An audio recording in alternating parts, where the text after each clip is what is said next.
you're going to learn exactly how to appeal to your listeners' hearts and minds so that you can become a more persuasive speaker. This is part 3 in a 4-part series on how to write more persuasive speeches. Once all 4 videos are posted, I will update the description below with links to all 4 videos. In the first 2 videos, we talked about how to organize the buckets in the body, the main points. For example, you can organize that around problem, solution, benefits. Or you might choose just 2 points, problem, solution. And we talked about other variations as well. But the question remains, once we have those main points, what do we put inside them? What supporting materials do we fill our buckets with to make sure the message is more persuasive? And that's what this video is about. To be more persuasive, you have to appeal to the hearts and the minds of your listeners in equal measure. If you neglect either side of the equation, then your message is not going to be as persuasive as it could be. First, if you want to be more persuasive, you have to appeal to listeners' hearts. In this video, I'm going to be using the problem, solution, benefits buckets that we talked about in a previous video as the foundation. But the same advice should be applied to all the other alternative ways we talked about to organize your main points. In terms of content, to appeal to listeners' hearts, you must include what we call specific kinds of supporting materials inside each of those 3 buckets. And there are 4 ways to appeal to listeners' hearts: stories, real-life examples, vivid language, and quotations. All of these supporting materials should be tailored to appeal to your listeners you're speaking to specifically. In the course of an entire presentation, you should distribute these types of supporting materials so you're speaking to listeners' hearts all along the way. And the number 1 way to do that is through telling stories. A story could be as short as 20 or 30 seconds. And if you're a really skilled speaker doing a longer presentation, some stories can last for several minutes. A good story will have a clear beginning, middle, and end. And reaching people's hearts with stories is all about mentioning specific people, taking specific actions at specific times and places. Those specifics will help listeners picture what's happening in the story in their minds, and that will engage their emotions, their hearts. Stories transport us into the world that the speaker is telling us about. A good story can carry us away and engage our imagination and emotions. Stories can be about you, they can be about people you know, or they can be about stories you've read. But make sure you don't steal other people's stories. Give them proper credit and citations if you're referring to something you've read or heard elsewhere.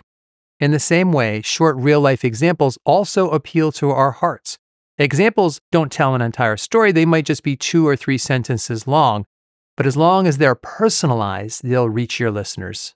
To show you what I mean, I'll revisit an example from an earlier video where I was talking about how to organize a speech around problem, cause, solution, that framework. In that video, I was talking about the problem, how our company had not experienced any growth in the past 18 months. The cause was that all of our existing stores were already maxed out and there was no capacity or room to grow anymore. So the solution I recommended was to open new store locations so we could continue to grow our company.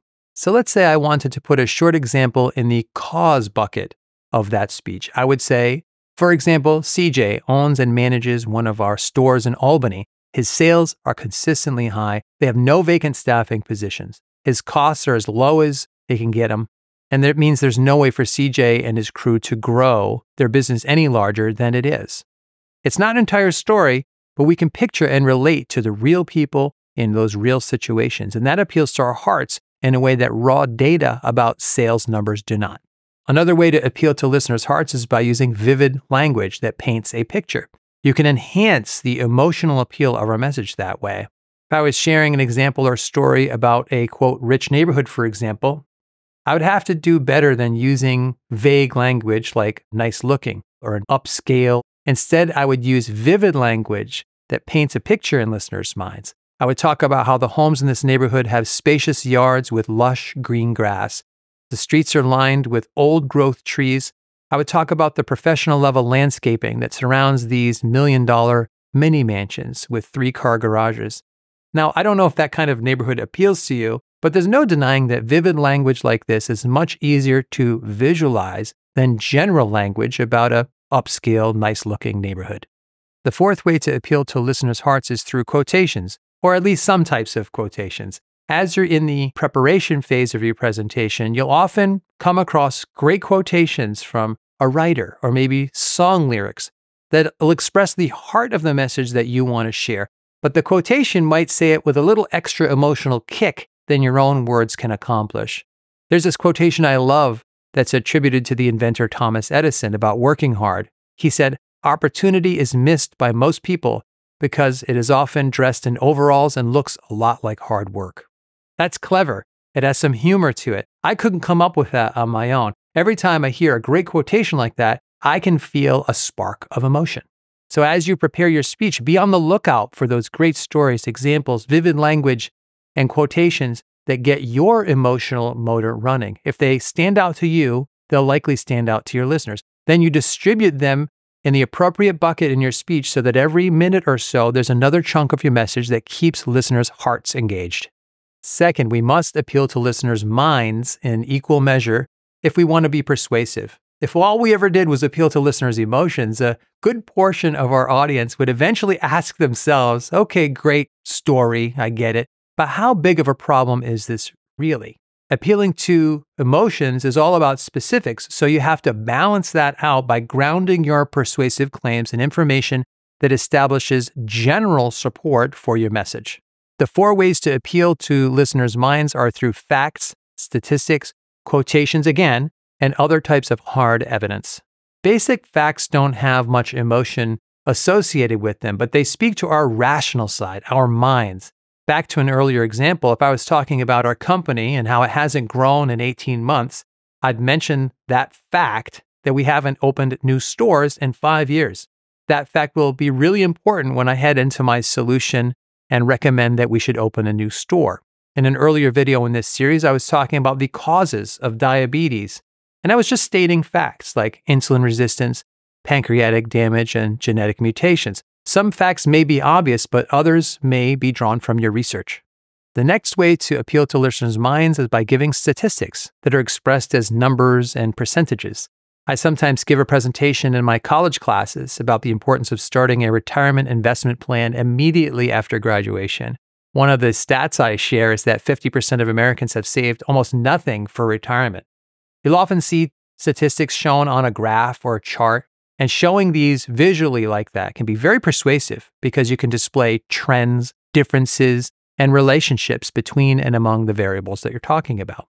A third way to appeal to listeners' minds is again quotations. Quotations are on both lists because we're talking about quotations from experts here. These quotations will have the kind of information in them that will support the point you're making. If you're trying to persuade listeners that investing in a mutual index fund is a good way to get started, you might want to quote an expert. For example, Warren Buffett. He's one of the richest people alive and he's made a lot of money through investing. He has said for about the 100th time, the goal of the non-professional investor should be to own a cross-section of businesses that in aggregate are bound to do well. A low-cost S&P 500 index fund will achieve this goal. A quotation like this from an expert is excellent evidence that will appeal to listeners' minds. Now it's not just you saying this as the speaker alone, you're bringing in the voices of experts into your speech through their quotations.